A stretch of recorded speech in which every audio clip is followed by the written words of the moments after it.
गुजरात में सूरत शहर के पास ये हजारों हेक्टेयर में जिन तालाबों को आप देख रहे हैं, ये इस पूरे इलाके में बीते 22 सालों में आई एक बड़ी क्रांति है।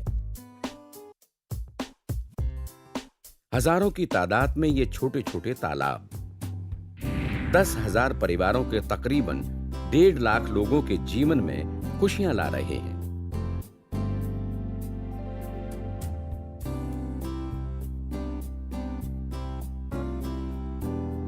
हैरानी होगी आपको ये सुनकर कि ये पूरा इलाका गुजरात में ब्लू क्रांति का गढ़ माना जाता है। तकरीबन 75,000 हेक्टेयर जमीन पर बने ये तालाब बंजर पड़ी जमीन से करोड़ों का कारोबार कर रहे हैं। इन तालाबों में पलने वाला झींगा देश और दुनिया के कोने कोने में जाता है। लेकिन हैरानी होगी आपको ये सुनकर कि इतने बड़े इलाके में लाई गई नीली क्रांति का श्रेय सिर्फ और सिर्फ एक शख्स को जाता है। नाम है डॉक्टर मनोज शर्मा। और ये हमारा नहीं, इस इलाके के हजारों झींगा उत्पादन करने वाले किसानों का कहना है।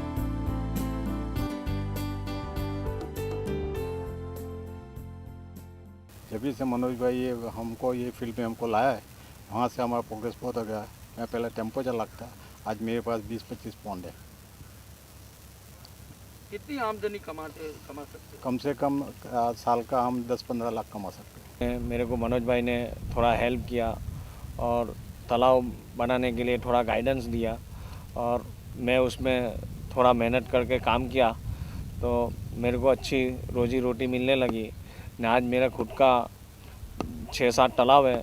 उनके साथ नर्मदा नदी का सीड लाता था फिर मीठा पानी का मनोज भाई के साथ। मनोज भाई जब भी पहले सूरत आए थे तभी उसी टाइम पे मैं भी मिलता था उनसे, थोड़े ऐसे रास्ते में दोस्ती पहचान हो गई। फिर बाद में मिलता था तो उनका मीठा पानी का बच्चा लाते थे टेम्पो में हम लोग। फिर मेरे को थोड़ा गाइडेंस किया खारा पानी झींगा बनाने का लिए। फिर कलेक्टर ने जगह दिया मेरे को कटपोर गांव में जगह दिया। बाद में वहाँ कल्चर किया मनोज भाई के गाइडेंस से। तो उसके बाद मेरे को हर साल 10-15 लाख रुपया आराम से मिल जाता है। मैं मेरी फैमिली के साथ खुश हूँ। इसके अंदर काफ़ी पोटेंशियल है और जो सभी लोग जिस तरह से जॉब की तरफ जा रहे हैं उससे अच्छा मैं कुछ नया करूं, तो इंस्पायर होकर मैंने एक्वाकल्चर में अनुभव के लिए मनोज भाई के पास आया। डॉक्टर मनोज भाई का इसके अंदर इतना इन डेप्थ नॉलेज था और इन्होंने जो फार्मिंग की प्रक्रिया है उसको बहुत सरलता से सबको समझ में आए। जो आदमी एजुकेटेड नहीं है, अनस्किल्ड है, सेमी स्किल्ड है, उन सभी को ये अच्छे से डाइजेस्ट हो, समझ सके और इस प्रक्रिया के अंदर एक्वाकल्चर को ये कर सके समझ के।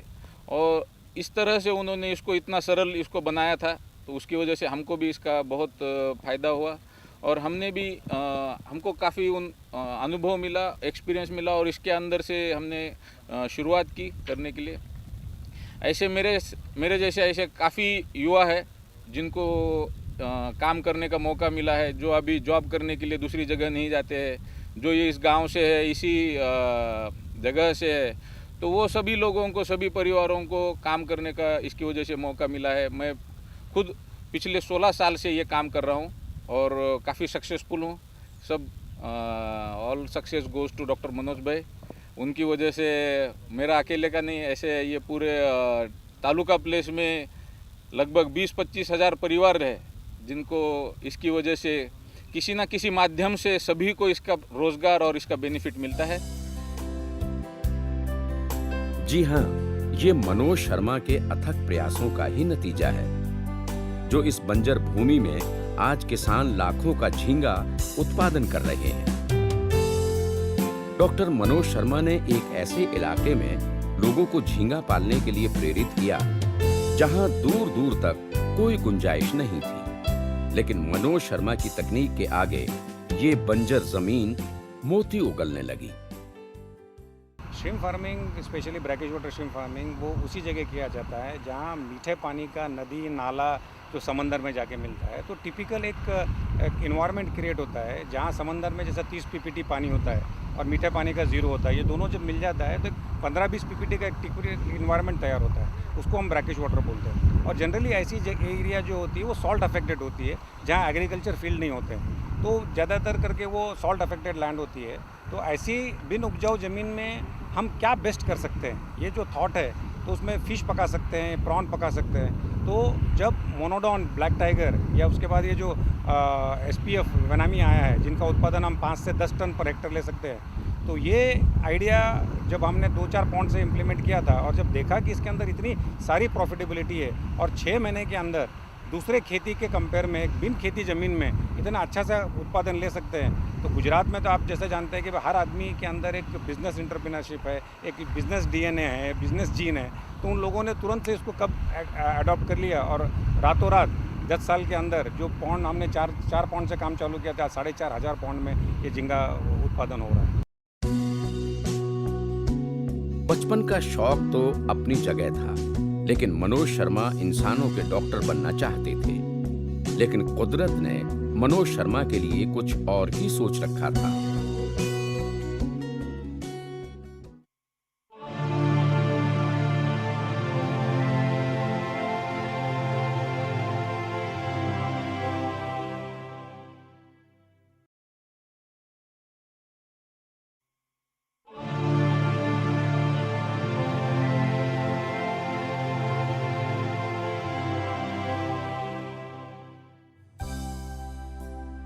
डॉक्टर मनोज को बचपन से ही मछलियों से लगाव था। छोटी उम्र में तालाब से मछलियां पकड़ना और मछलियों को पालने का शौक मनोज शर्मा की जिंदगी को कहां से कहां ले जाएगा, ये तो उन्होंने भी नहीं सोचा था। डॉक्टर मनोज शर्मा महाराष्ट्र में जन्मे और गुजरात कैसे कर्मभूमि बन गई, उसकी कहानी भी बड़ी दिलचस्प है। मेरा जन्म नांदेड़ महाराष्ट्र में हुआ है, जो एक मराठवाड़ा का पार्ट है। बचपन से ही कहीं ना कहीं मेरा थोड़ा मच्छियों से लगाव था, ऐसा माँ बताती थी। मैं छोटा था तब हमारे घर से करीब नज़दीक एक छोटा तालाब था, तो वहाँ से मैं कुछ फ़िश पकड़ के लाता था और एक सर्फ का डब्बे के अंदर उसको बंद करके रख देता था एक्वेरियम की तरह, और वो 1-2 दिन में मर जाते थे। माँ हरदम बोलती थी कि मैं 7-8 साल की उम्र से ही मुझे थोड़ा कहीं ना कहीं फिशरीज या मच्छियों की तरफ बहुत नेचुरल लगाव था। बाद में मेरा 10th 12th के बाद मुझे एक कहीं ना कहीं डॉक्टर बनना था और मैंने उसके लिए बहुत मेहनत भी की। बचपन का शौक तो अपनी जगह था, लेकिन मनोज शर्मा इंसानों के डॉक्टर बनना चाहते थे। लेकिन कुदरत ने मनोज शर्मा के लिए कुछ और ही सोच रखा था। वो डॉक्टर बनकर भी डॉक्टर नहीं बन पाए। परिस्थितियों ने कुछ ऐसा जाल बुना कि मनोज शर्मा को अपने बचपन के शौक को ही करियर बनाना पड़ा। 11th-12th भी मैंने थोड़ा गणित को, मैथमेटिक्स को कम करने के लिए मैंने fisheries as a optional subject लिया था, और 12th में मेडिकल के लिए भी वो काफ़ी इजी था। लेकिन बचपन से तब मुझे जब प्रेरणा मिली तो मैं डॉक्टर बनना चाहता था, और 12वीं के रिज़ल्ट के बाद मुझे कुछ 2-3% मार्क कम मिले और गोवा मेडिकल कॉलेज में मेरा नंबर लग गया था। लेकिन घर की परिस्थिति काफ़ी ख़राब थी और कुछ कारण ऐसे थे कि मैं मेडिकल ज्वाइन नहीं कर सका, हमारी आर्थिक परिस्थिति ख़राब थी। उसके बाद में मैंने, सबको शायद सरप्राइज़ होगा, मैंने 1 साल कॉमर्स किया और क्रिकेट खेलता था। एक दिन अचानक डॉक्टर AN कुलकर्णी जो मेरे गुरु थे 11वीं 12वीं में, उन्होंने मुझे देखा और पूछा कि बेटा तेरी मेडिसिन की पढ़ाई कैसी चल रही है। तो मैं उनके सामने बात नहीं कर पाया। तो उन्होंने कहीं से पता लगाया कि मैं अभी साइंस नहीं पढ़ रहा हूँ और कुछ परिस्थिति की वजह से मैं मेडिकल कॉलेज ज्वाइन नहीं कर सका। तो एक दिन वो दूसरे दिन मेरे पास आए और मेरा हाथ पकड़ के लेके गए, बोले कि अपना जीवन क्यों बर्बाद कर रहे हो, एक BSc फिशरीज़ बोल के बहुत अच्छा सब्जेक्ट आया है, तुम वो करो, कॉमर्स करने से अच्छा वो करो बेटा। और उन्होंने मेरा ज़बरदस्ती BSc में एडमिशन करवाया फिशरीज़ में। और वो कहीं ना कहीं मुझे ऐसा लगता है कि वो एक ज़िंदगी का, जो बोलते हैं ना कि जो विधि का विधान है, जो तुम्हारे को भविष्य में भगवान तुम्हारे लिए जो नक्की करता है, उसको तुमको कल्पना तब नहीं होती है। तब मैंने बीएससी फिशरीज़ किया और डिस्टिंक्शन में बीएससी फिशरीज़ किया। और उसके बाद मैंने central institute of fisheries education का जो ऑल इंडिया कॉम्पिटिटिव एग्ज़ाम्स होती है वो उसमें मैंने एग्ज़ाम दी और मुझे central institute of fisheries education में masters degree in aquaculture management में कोर्स मिला। फिर मैंने 3 साल का मास्टर्स डिग्री करी। जिन मछलियों को अनभिज्ञता में बचपन में पालते पालते मनोज मार डालते, अब वो उन मछलियों के विशेषज्ञ बन गए थे। मछलियों की नब्ज पकड़कर ये बताने लगे कि कैसे पानी में वो कितने दिनों तक जिंदा रहेंगी। लेकिन अभी तो सारा ज्ञान कागजी था, डिग्रियों तक सीमित था। इस ज्ञान को अनुभव की कसौटी पर अभी खरा साबित करने की चुनौती थी। जब मेरा आखिरी इंटरव्यू था तब डॉक्टर गजेरा जो गुजरात से आए थे, उन्होंने मेरे गुरुजी के पास आए, डॉक्टर ए के रेड्डी के पास, और उन्होंने बताया कि उनको गुजरात में कुछ टेक्नीशियन लोगों की ज़रूरत है, कि गुजरात में कुछ एक्वाकल्चर डेवलपमेंट हो रहा है। मुझे आज भी वो दिन याद है कि शायद 28 सितंबर 1994 में जब मैंने पहली बार सूरत में अपना पैर रखा था, तो उस टाइम पे सूरत में बहुत बड़ा फ्लड आया था। तापी नदी ब्रिज को लग के बह रही थी और मुझे यहाँ आना तक मुश्किल था क्योंकि मुझे गुजराती नहीं आती थी। तो वहाँ मुझे आज भी याद है कि एक पुलिस की गाड़ी खड़ी हुई थी और मैं छोटी सी बैग लेके वहाँ उनके पास पहुँचा। मतलब साहब मुझे ब्रिज को क्रॉस करके जाना है, सामने मुझे मेरे गेस्ट है जहाँ उन्होंने मुझे एड्रेस दिया है।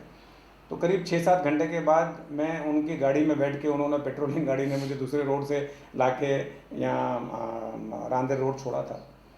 और जब मैंने यहाँ आके देखा, डॉक्टर गजेरा के साथ घूमा 2-3 दिन, देखा कि यहाँ काफ़ी अच्छा पोटेंशियल है और लोगों को इसके बारे में बिल्कुल जानकारी नहीं है। तो योगायोग मेरा प्रदीप नाविक जी से मुलाकात हुई दूसरे ही दिन।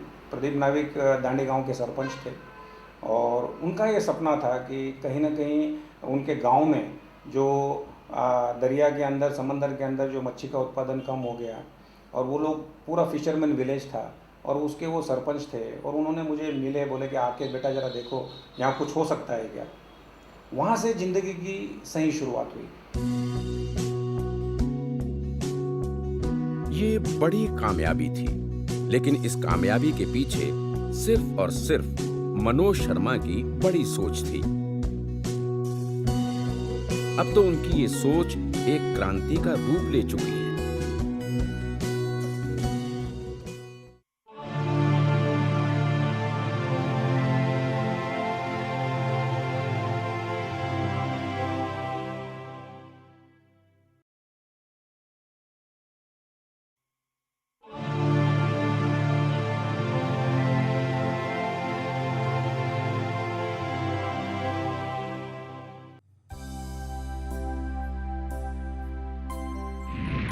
नई जगह, नए लोग, नई सोच और नया फैसला, लेकिन कुछ कर गुजरने और अपने ऊपर के भरोसे ने हिलने नहीं दिया।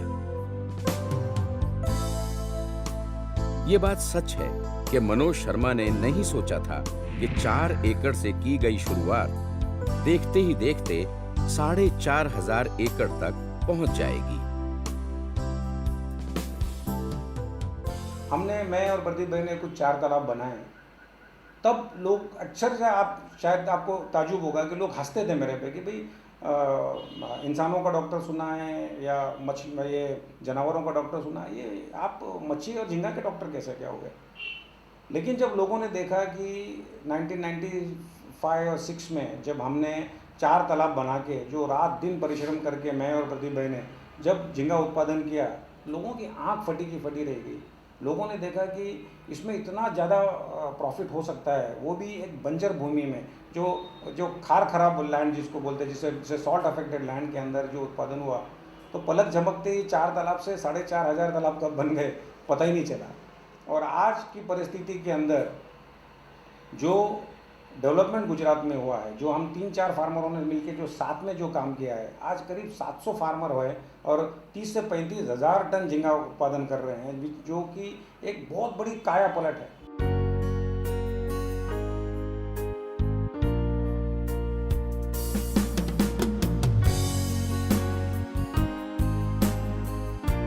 ये बड़ी कामयाबी थी, लेकिन इस कामयाबी के पीछे सिर्फ और सिर्फ मनोज शर्मा की बड़ी सोच थी। अब तो उनकी ये सोच एक क्रांति का रूप ले चुकी है।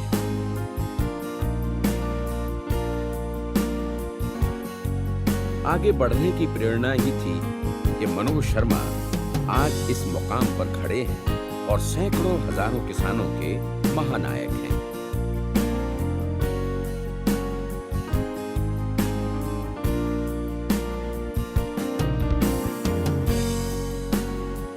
सूरत में आलीशान कोठी है, ऐशो आराम का हर वो सामान है, लेकिन एक वक्त ऐसा भी था जब 2 जून की रोटी के लिए कड़ी और बड़ी जहमत उठानी पड़ती थी।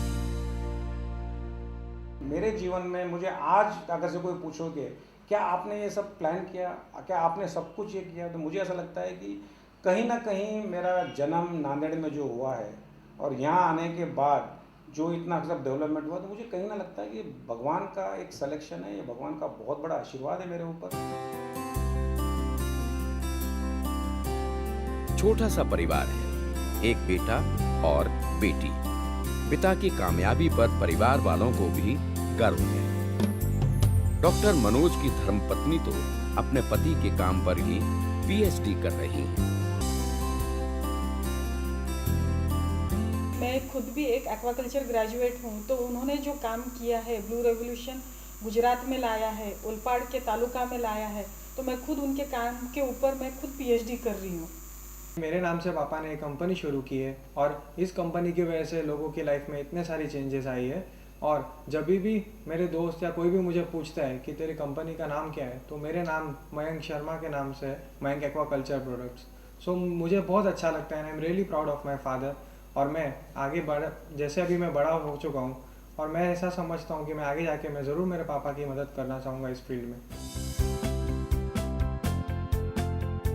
आज देश और दुनिया में जिस तरह से आबादी बढ़ रही है, उस आबादी के पोषण की चिंता हर किसी को सता रही है, लेकिन डॉक्टर मनोज शर्मा को नीली क्रांति में नई उम्मीद नजर आती है। कहीं ना कहीं मेरा एक सपना है कि मैं भारत में कुपोषण का दर बढ़ रहा है, प्रोटीन डिफिशिएंसी सिंड्रोम बढ़ रही है, कहीं ना कहीं हमारा जो भारतीय पद्धति जो खाना है वो ज़्यादा करके कार्बोहाइड्रेट और फैट रिच है, जहाँ हमको प्रोटीन का सप्लाई कम हो जाता है। और आज भी गुजरात से अंदर लेके भारत के अंदर आप देखो जाए तो प्रोटीन डिफिशिएंसी सिंड्रोम एक कुपोषण का दर बढ़ गया है, जिसकी वजह से बहुत सारे माल न्यूट्रिशन के प्रॉब्लम्स आ रहे हैं। और फिश और फिशरीज प्रोडक्ट एक बहुत ही सस्ता ज़रिया है एनिमल प्रोटीन को उत्पादन करने का, और मैं चाहता हूँ कि भारत के अंदर इसकी भरपूर मात्रा में सरकार इसको प्रोत्साहन दे। अन्न का उत्पादन है ये तो कहीं ना कहीं हम इतना आज पढ़ रहे हैं, दुनिया में देख रहे हैं, तो पूरी दुनिया के सामने एक बहुत बड़ा प्रश्न है कि 2050 में इस देश को, दुनिया को ऐसा क्या माध्यम है जो अन्न के उत्पादन क्षेत्र में आगे लेके आएगा, या 7 बिलियन जो पॉपुलेशन दुनिया का बढ़ने वाला है, तो उसको कौन सा माध्यम है, कौन सा जरिया है जो कि अन्न की पूर्ति करेगा। तो मेरा ये विश्वास है कि मत्स्य उद्योग में या ब्लू रेवोल्यूशन सिर्फ झींगा मच्छी उत्पादन नहीं है। ब्लू रेवोल्यूशन में हर वो चीज़ जो पानी के स्रोत का इस्तेमाल किया जा सकता है, कि अन्न के क्षेत्र में, ट्रांसपोर्टेशन के क्षेत्र में, लोगों को जो भी ज़मीन से या पानी से जुड़ी हुई जो भी चीज़ें हैं उसको सही मात्रा में ब्लू रेवोल्यूशन जस्टिफाई करेगा। मेरा एक सपना है कि खेती में जो लोगों को क्लाइमेट चेंज की वजह से जो प्रॉब्लम आ रहा है, मैं चाहता हूं कि मत्स्य उद्योग से मैं पूरी दुनिया को ये सीख दूं, और शायद ऐसा कुछ करूं कि आने वाले समय में जो किसान हैं अपने भारत के, जो खेती करते हैं, वो इससे कुछ प्रेरणा ले।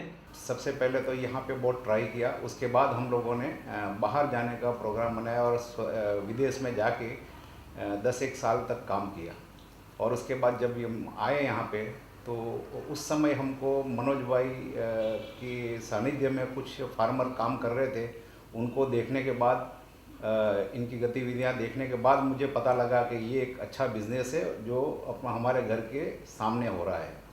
तो हमने वो सोच के फिर हम इस धंधे में आए और मनोज भाई के गाइडलाइन के अंदर हमने 4 तालाब से शुरू किया।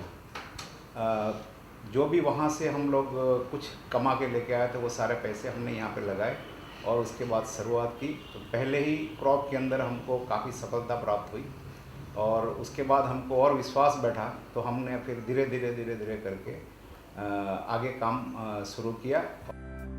डॉक्टर मनोज शर्मा इस पूरे इलाके के लिए सिर्फ एक विशेषज्ञ नहीं है, बल्कि वो एक संस्था है। खुद के फार्म पर प्रयोग करना, झींगा उत्पादन में नई और सरल तकनीक का इस्तेमाल करना और फिर उन तकनीकों को इन किसानों के फार्म तक पहुंचाना। 75,000 हेक्टेयर के इस फार्म में मनोज शर्मा की तकनीक का ही बोलबाला है। जिन लोगों को मनोज शर्मा ने पढ़ाया, अब वही लोग मनोज शर्मा के साथ उनके झींगा फार्म में एक्सपर्ट के तौर पर जुड़े हुए हैं। मनोज सर हमारे कॉलेज में एज ए गेस्ट लेक्चर आते थे। उन्होंने सिम्स के बारे में बहुत सारी जानकारी दी, बहुत पूरे स्टूडेंट को मोटिवेट किया। उनकी बातों से इंस्पायर होकर मैंने उनसे फार्मिंग के बारे में बातचीत की। उन्होंने हमें यहाँ आके फार्म पे काम करने का मौका दिया। मैं यहाँ पिछले 4 साल से काम कर रही हूँ।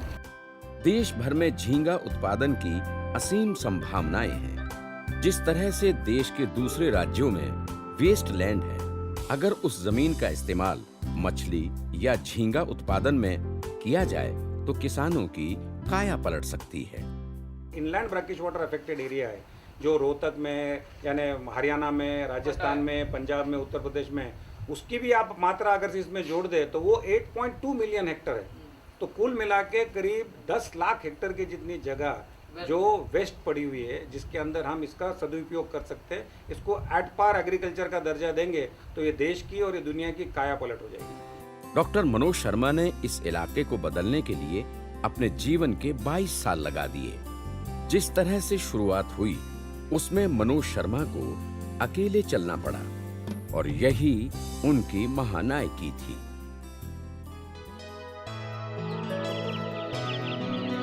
लेकिन हर रात की सुबह होती है। ये बात सच है कि सुबह की उन किरणों को आने में सालों का वक्त लगा, लेकिन जिन दूरदर्शियों के प्रयासों से दुनिया समेत पूरे हिंदुस्तान में खेत लहलहाए, उनमें नॉर्मन ई बोरलॉग और MS स्वामीनाथन जैसे महान वैज्ञानिकों के साथ साथ एक नाम और था, और वो थे KS गिल।